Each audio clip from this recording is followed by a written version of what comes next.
NSA Ajit Doval ने operation सिंदूर को लेकर साफ साफ कहा कि पूरे ऑपरेशन में उन्हें कोई नुकसान नहीं हुआ। उन्होंने कहा कि कई विदेशी मीडिया ने पाकिस्तान के खिलाफ भारत की कार्रवाई पर सवाल उठाए। भारत को नुकसान की खबरें चलाई गई, लेकिन विदेशी मीडिया कोई भी फोटो या सैटेलाइट इमेज नहीं दिखा पाया, न ये बता पाया कि नुकसान क्या हुआ। हमें गर्व है कि ऑपरेशन सिंदूर में ब्रह्मोस से लेकर रडार तक पूरी तरीके से भारतीय थे। हमसे कोई भी निशाना नहीं चूका है। अजीत डोभाल ने कहा है कि पूरे ऑपरेशन में सिर्फ 23 मिनट लगे। हमने पाकिस्तान के 9 आतंकवादी ठिकानों पर निशाना साधने का फैसला किया। हमने इसके अलावा कहीं और निशाना नहीं साधा है। Have to develop our indigenous technology. Mention was made here of Sindoor. We are really proud of it, not for necessarily what people perceive. That how much of an indigenous content was there. We are proud of it. That some of the best systems that worked, whether it was our BrahMos systems, whether it was our integrated air control and command systems, whether it was our radars, whether it was the whole this of it that was being done at the battlefield surveillance about the position out there. We decided to have 9 terrorist targets in the crisscross of Pakistan. It was not on the border area something, which we thought were there this way. We missed none. तो विदेशी media की तरफ से जो narrative set किया जा रहा था उसे हवा हवाई करते हुए अजीत डोभाल नजर आए। विदेशी मीडिया ने लिखा था कि पाकिस्तान ने ये किया वो किया। आप मुझे एक भी फोटो या सबूत दिखाइए जिसमें भारत को नुकसान हुआ हो, एक कांच तक टूटा हो। हमसे कोई चूक नहीं हुई। हम उस बिंदु तक सटीक थे जहां हमें पता था कि कौन कहां है। अजीत डोभाल की तरफ से ये तमाम स्टेटमेंट्स दिए गए हैं। देखिए, पाकिस्तान की तरफ से पूरे ऑपरेशन सिंदूर को लेकर के एक नैरेटिव सेट किया गया था जिसमें विदेशी मीडिया में छपे लेख के हिसाब से भारत को जिम्मेदार ठहराया गया। लेकिन अब एक एक करके पाकिस्तान के दावों की पोल खुल रही है, एक एक करके विदेशी मीडिया की पोल खुल रही है। ऑप सिंदूर आखिर क्यों करना पड़ा, ऑपरेशन को अंजाम क्यों देना पड़ा, इसकी कई वजह हैं और सबसे बड़ी जो वजह है वो है पाकिस्तान की आतंक परस्ती, और इसी का जवाब भारत की तरफ से दिया गया है। आपको बता दें, ऑपरेशन अभी भी पूरा नहीं हुआ है, ये सिर्फ रोका गया है। और ऐसे में एनएसए अजीत डोभाल की तरफ से ये जो स्टेटमेंट है इसके कई मायने हैं। पाकिस्तान इसी डर में डोनाल्ड ट्रंप के आसपास घूम रहा है। एक तरफ डोनाल्ड ट्रंप बार बार क्रेडिट ले रहे थे कि दोनों देशों के बीच में जो सीज फायर है भारत और पाकिस्तान के बीच में वो डोनाल्ड ट्रंप की तरफ से हुआ। कई तरीके के दावे उन्होंने कर डाले। उन्होंने कहा कि टैरिफ की वजह से ऐसा हुआ है, कारोबार की वजह से भारत रुका है। लेकिन ग्लोबली मंच पर पहुंचकर प्रधानमंत्री मोदी ने ब्रिक्स शिखर सम्मेलन में जिस तरीके से आतंकवाद पर प्रहार किया, इससे यह भी क्लियर हो गया कि भारत और पाकिस्तान के बीच में ये जो सीज फायर हुआ है वो भारत का अपना स्वायत्त फैसला था, और वो इसलिए ताकि दोनों देशों के बीच में समन्वय पर बातचीत की जा सके। लेकिन जाहिर है अमेरिका इसमें अपना क्रेडिट लेता हुआ नजर आया, और जब आसिम मुनीर डोनाल्ड ट्रंप के साथ डिनर पर पहुंचे तो ये तस्वीरें क्यों नजर आई और डोनाल्ड ट्रंप बार बार सीज फायर का क्रेडिट क्यों ले रहे थे, ये भी सामने आ गया। लेकिन भारत ने साफ तौर पर यह क्लियर किया है कि ऑपरेशन सिंदूर अभी भी जारी है।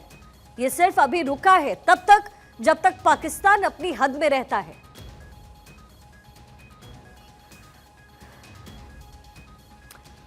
वही एनएसए अजीत डोभाल की तरफ से जो पाकिस्तान की सच्चाई है वो सामने लाई गई है।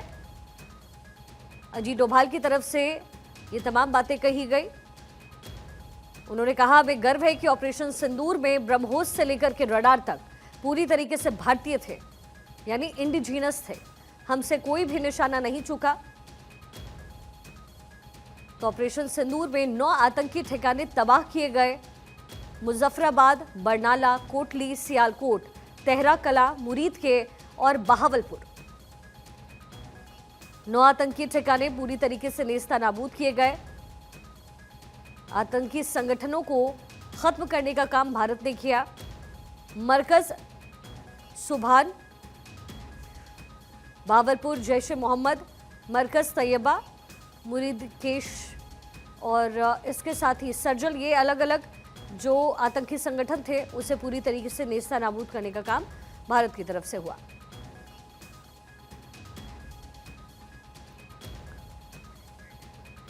हमारी पॉलिटिकल एडिटर अदिति नागर इस समय कनेक्टेड है। अदिति, ऑपरेशन सिंदूर को लेकर के अलग अलग बातें हो रही थी।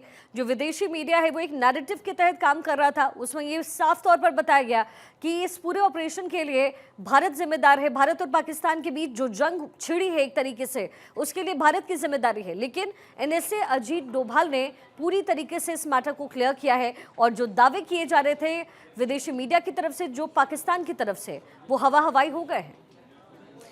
देखिए, एक चीज़ समझने की ज़रूरत है कि अमेरिका क्या कहता है।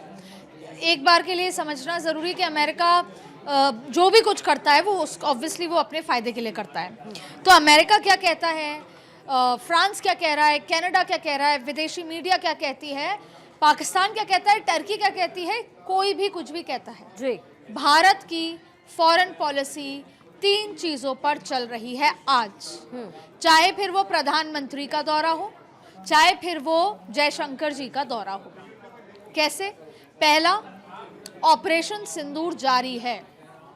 दूसरा, हम हर मोर्चे पर आतंकवाद के खिलाफ बात करके हम भारत का ऑपरेशन सिंदूर या भारत का जो एंटी टेररिज्म जो थॉट प्रोसेस है उसके मैसेज को एक्सपैंड करना चाहते हैं। अगर कम शब्दों में कहूँ तो we need to expand the message behind Operation Sindoor. और तीसरी बात है, वी लॉबी सपोर्ट। अब इन 3 चीज़ों पर बात करेंगे, लेकिन उससे पहले यही काम जब एनएसए अजीत डोभाल के मुंह से आता है, जब प्रधानमंत्री नरेंद्र मोदी ब्रिक्स के शिखर सम्मेलन से बोलते हैं, या जब जयशंकर किसी मंच पे किसी पत्रकार को जवाब देते हैं, और ये वो तमाम बातें, और या फिर हमारी अलग अलग ग्रुप्स जो अलग अलग विदेश में गए, ऐसा नहीं है कि वो बहुत सक्सेसफुल मीटिंग रही होगी। अलग अलग ग्रुप्स जो गए, जो रिप्रेजेंटेटिव्स गए, आकर उन्होंने फीडबैक दिया कि हमसे कई देशों के टॉप नॉच जो लोग थे, अधिकारी, वो नहीं मिले। किसी ने वेट कराया, कोई नहीं मिला, किसी ने केवल सुन लिया। तो जाहिर तौर पे ऐसा होता है। लेकिन ये समझना कि जब एनएसए अजीत डोभाल से सवाल पूछा गया तो उन्होंने कहा कि हमने केवल 25 मिनट के अंदर 9 आतंकवादी ठिकाने नस्ते नाबूद कर दिए, और चाहे उनके साथ चाइना था या चाहे उनके साथ टर्की था, लेकिन भारत पीछे नहीं हटा। भारत रोज जवाबी कार्रवाई कर रहा था। और अब तो ये स्टैंड है। पहले तो ये था कि आप छेड़ो मत तो हम आपको छेड़ेंगे नहीं, लेकिन अब तो ये है कि हम किसी भी गतिविधि को एक्ट ऑफ टेरर ही मानेंगे। तो इन शॉर्ट बात ये है कि प्रधानमंत्री का जो ये भी दौरा हुआ पिछले 8 दिनों में 5 देशों का, उसका मतलब भी यही था कि बिजनेस एक्सपैंड करना है। वो तो सेकेंडरी चीज हो ही गई है जो इंपॉर्टेंट है, लेकिन अब भारत एक अपना स्टैंड बार बार क्लियर करना चाहता है, दूसरा अपना मैसेज फ्लोट करना चाहता है, तो और तीसरा वो सपोर्ट भी चाहता है कि वो लॉबी सपोर्ट करे। इसका मतलब जरूरी नहीं कि अमेरिका सपोर्ट कर रहा है तो ही सब कुछ है, चाइना सपोर्ट करेगा तो ही सब कुछ है, फ्रांस या कनाडा सपोर्ट करेगा तो ही सब कुछ है। जो बाकी अफ्रीकन या सदर्न अमेरिकन देश हैं, अगर वो इस दिशा में आगे बढ़ते हैं और भारत का साथ देते हैं, तो we want to share grounds also, कि अगर कोई आके हमको सपोर्ट करता है तो भारत तो तैयार है ही सपोर्ट के लिए इस टेररिज्म के मामले में, बिजनेस के मामले में। तो जाहिर तौर पे ये एक बहुत अलग तरीके की रणनीति आगे बढ़ रही है, जिसमें कभी अजीत डोभाल बोल रहे हैं, कभी प्रधानमंत्री कहते हैं, तो कभी एस जयशंकर कहते हैं, तो कभी आपने देखा होगा अभी उपसेना प्रमुख का बयान आया था। हर 15 दिन में ये याद दिलाना कि भारत का स्टैंड क्या है, और भारत ऑपरेशन सिंदूर को एक सक्सेसफुल ऑपरेशन मानता है, और अगली बार भी भारत छोड़ेगा नहीं। जाहिर है ऑपरेशन सिंदूर को लेकर के चर्चाएं खूब हुई अदिति, लेकिन सबसे बड़ी बात यह है कि पाकिस्तान आखिर मानेगा कैसे, क्योंकि एक तरफ पाकिस्तान तख्ता पलट के कह सकते हैं कि दर पर है इस समय पूरा पाकिस्तान। फिर से कहा जा रहा है कि तख्ता पलट हो सकता है, शहबाज शरीफ की जो कुर्सी है वो चली जाएगी। वहीं दूसरी तरफ चीन से बढ़ती हुई नज़दीकी, और अब तो डोनाल्ड ट्रंप के साथ भी। पाकिस्तान उस दिन मानेगा जिस दिन जो थोड़ा बहुत बचा है पाकिस्तान। एज अ देश तो पाकिस्तान बचा ही नहीं है, वो कंधा ही है, और उसको कंधे की तरह ही चाइना इस्तेमाल कर रहा है, ट्रेड के लिए, पैसों के लिए टर्की इस्तेमाल कर रहा है। चाइना ज़मीन के लिए इस्तेमाल कर रहा है, वाया वाया जो उसका सऊदी में बिजनेस होता है उसके लिए इस्तेमाल कर रहा है, और अमेरिका भी साउथ एशिया में एक बैलेंस बनाने के लिए पाकिस्तान को इस्तेमाल कर रहा है। पाकिस्तान उस दिन मानेगा जिस दिन पाकिस्तान एकदम ख़त्म हो जाएगा। जो बची हुई सांसें हैं बतौर देश, तो पाकिस्तान को मुझे लगता है कि इस वर्ल्ड मैप से ही हटा देने वाली बात है। वो एक ज़मीन का टुकड़ा है जिसे जब जो चाहे अपने गलत मंसूबों के लिए इस्तेमाल कर लेता है, ढाल के लिए इस्तेमाल कर लेता है।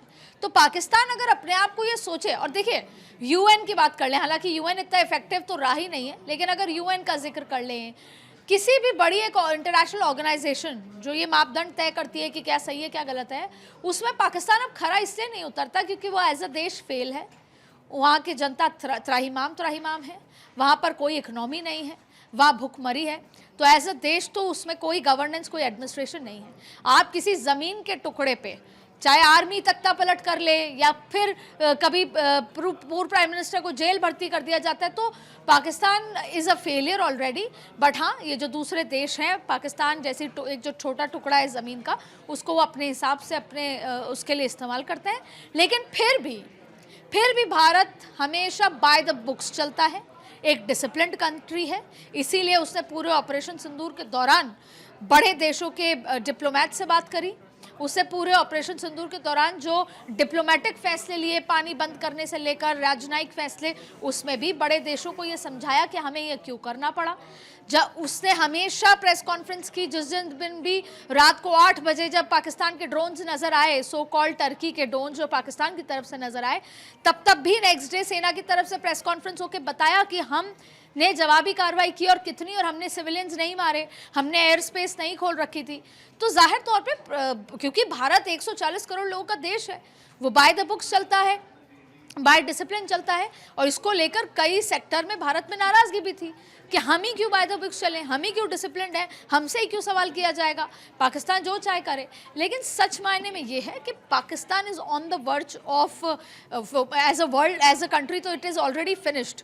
बट ज़मीन के टुकड़े को कौन कब कितना इस्तेमाल कर पाएगा, जो अमेरिका कभी कर लेता है, कभी चाइना।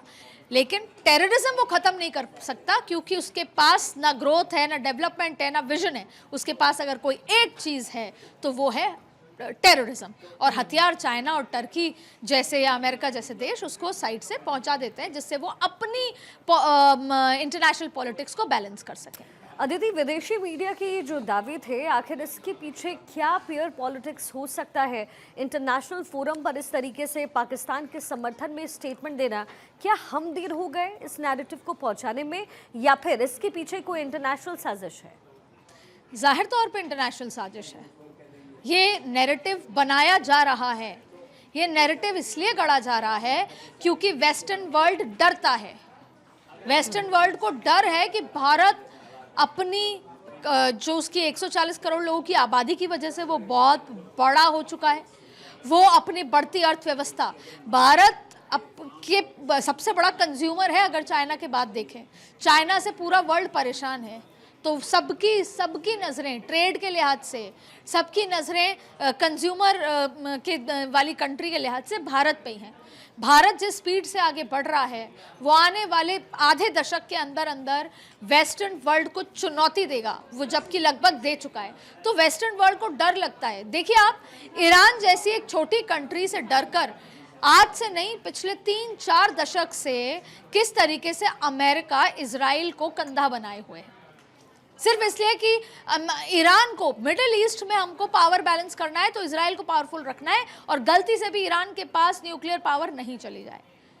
तो आप देखिए कि अमेरिका कभी नहीं चाहेगा, क्योंकि जिस हिसाब से भारत का डेवलपमेंट हो रहा है, विकास हो रहा है, यहाँ पर कंपनीज इंटरेस्टेड हैं काम करने के लिए। दूसरे जो छोटी कंट्रीज़ हैं, अफ्रीकन कंट्रीज़ हैं, यूरोपियन कंट्रीज़ हैं, भारत के साथ हाथ मिलाकर काम करना चाहती हैं।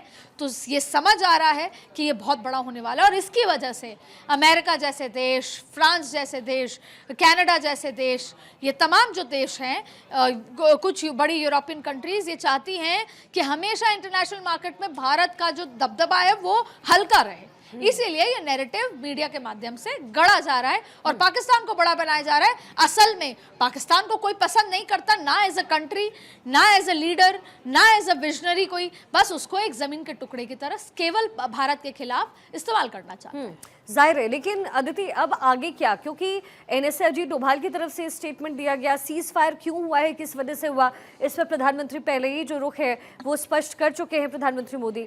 लेकिन आगे आने वाले दिनों में जाहिर है, जैसे बार बार सरकार की तरफ से, सेना की तरफ से कहा जा रहा है कि ऑपरेशन सिंदूर अभी भी चल रहा है। पाकिस्तान को साफ हिदायत है, इसके साथ साथ जो उनसे जुड़ी हुई कंट्रीज है, चाइना है, इसके साथ टर्की है, उनको भी साफ संदेश है कि ना तो व्यापार ना कारोबार, किसी भी चीज में उनका साथ और समर्थन हम नहीं देने वाले हैं। इंटरनेशनल फोरम पर ब्रिक्स में जब प्रधानमंत्री मोदी ने आतंकवाद का मुद्दा उठाया तो विश्व भर में क्या संदेश गया? देखिए, आपने पूछा आगे क्या, तो बिंदुवार बात करते हैं। पहला, पाकिस्तान के साथ नो टॉक्स, जब तक कि वो इस तरह से सुधर के दिखाए जो कि आने वाले भविष्य में संभव नहीं आता, नजर नहीं आता। तो इसलिए उसके साथ कोई राजनयिक संबंध भी नहीं, किसी तरह के व्यापार जो संबंध चल रहे हैं वो जाहिर तौर पे अफेक्टेड है, ना वैसे संबंध। टेररिज्म के मामले पे पाकिस्तान या तो माफ़ी मांगे या अपनी हरकतें सुधारे, तो पाकिस्तान के साथ भारत के कोई रिश्ते नहीं, वो पाकिस्तान तय कर चुका है। और ना सिर्फ पाकिस्तान, हर वो देश जो पीछे से पाकिस्तान को सपोर्ट कर रहा है, या हर वो देश जो साइलेंटली पाकिस्तान के खिलाफ में या टेररिज्म के खिलाफ में चुप बैठा है। तो आपका पहला सवाल आगे क्या पाकिस्तान के साथ, और आखिरी सवाल आपका था कि कितनी बड़ी आवाज जब ब्रिक्स में उठाई। तो जाहिर तौर पे ऐसा नहीं है कि जब बायलैटरल जब टॉक्स होती हैं, इतने बड़े मंच पर जब बात होती है तो वो डिकोडेड नहीं होती हैं। उन्होंने हर देश को साफ किया कि भारत का तो ये स्टैंड है, और भारत का स्टैंड ये भी क्लियर है कि पाकिस्तान ही नहीं, पाकिस्तान के साथ देने वाले हर देश के साथ हम समझौता नहीं करेंगे। और पाकिस्तान सबसे बड़े कंज्यूमर वाली कंट्री भी है, तो दूसरे देशों को ये समझना होगा कि अगर हमें अपना अर्थव्यवस्था को स्थायी और बढ़ाना है तो भारत के साथ रिश्ते रखने होंगे। लेकिन एक बात, क्योंकि समय खत्म हो रहा है, तो मैं कहना चाहूंगी, जैसे हम भारत के अंदर ये जिक्र करते हैं कि बड़े फैसले तब लिए जाते हैं जब सरकार बड़े मैंडेट के साथ आती है, तो वो बड़े फैसले ले सकती है। वैसे ही विश्व में अगर भारत को अपनी स्थिति और अर्थव्यवस्था और स्थायी रूप से आगे बढ़ते रहना है तो भारत में स्ट्रांग लीडरशिप की जरूरत है। और जब स्ट्रांग लीडरशिप है, जो आज की तारीख में, जिसने पिछले 11 साल में विदेश नीति को बदल कर रख दिया, हमारी इस पे जगह को, भारत को बदल के रख दिया कि पूरा विश्व अब सुन तो रहा है, एक्ट करे या ना करे, रिएक्ट करने लगा है, डरने लगा है, वो इसलिए है क्योंकि वो स्ट्रांग लीडरशिप की वजह से है। इसलिए वैश्विक स्थिति से कहें तो भारत को ऐसी ही स्ट्रांग लीडरशिप चाहिए जो भारत की आवाज को पुरजोर तरीके से हर मंच से उठाती रहे, और भारत की जो नीयत है कि वो टेररिज्म पर समझौता नहीं करेगा, वो बार बार बोलते रहे। बिल्कुल, तो विदेशी मीडिया चाहे कुछ भी कहे, लेकिन किसी भी देश के लिए जरूरी है उसकी मजबूत विदेश नीति, जो कि भारत के पास है।